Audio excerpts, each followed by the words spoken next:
It's Storm Tracker weather with meteorologist Eric Ash.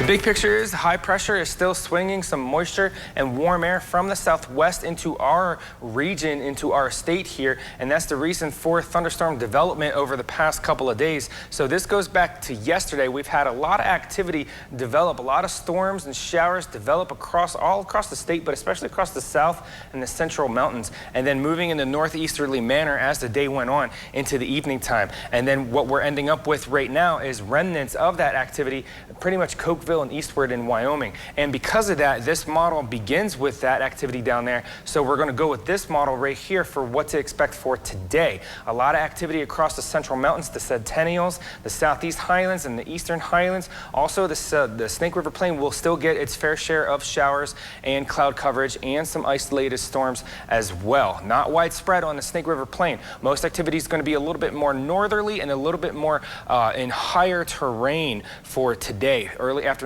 to the evening time. And because of thunderstorms predicted today, red flag warning is issued by the National Weather Service, meaning wildfires can be triggered or spread more rapidly due to such dry conditions and high temperatures, and also breezy conditions outside of storms, not associated with storms. Winds can be 10 to 15 miles per hour and gusts up to 30, especially for Mackay, Arco Desert area in the afternoon. And then inside of storms, these storms can produce gusty outflows of 40 to 60 miles per hour. And our temperatures are still above average. 98 for Pocatello, 97 for Idaho Falls, all 90s for the Snake River Plain. For the southeast highlands, we've got all 90s. 97 is the hottest at Downey, that for a high temperature. For the central mountains, we've got 90s, 88 for Mackay and Stanley. And then over in the eastern highlands, we're staying with the 80s, with Yellowstone having a high temperature of 75 degrees. Into the nighttime, these storms will taper off into the overnight hours. Pocatello has a low of 62, Idaho Falls 55.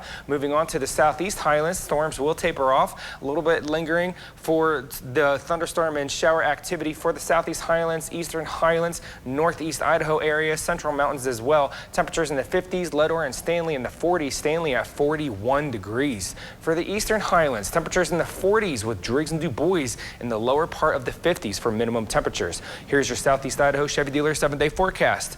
Today will be the hottest day of the week ahead. 98 is the high for Pocatello, and we'll stay with breezy conditions for today and tomorrow. Thunderstorm activity for today, and for the Snake River Plain, it's going to be more isolated in number. Blackfoot has a chance of catching a thunderstorm or a shower. We're looking to stay more drier than to catch wet thunderstorms. And then we'll see the ridge pattern kind of flatten out a bit, and we'll catch more westerly flow for Wednesday and Thursday, meaning our temperatures do cool off. As we're not catching southwest air, we're catching more westerly air. And then on Friday, we'll see that ridge build back up, and then our temperatures will warm up again, and then we'll see a return of monsoonal moisture coming from the southwest. For the central mountains today, a high temperature of 92, and then we cool off into the 80s for the rest of the period. And then for the Teton area today, a high temperature of 87, and then cooling off. We touched the 70s a few times here, and then more thunderstorm activity heading into the weekend.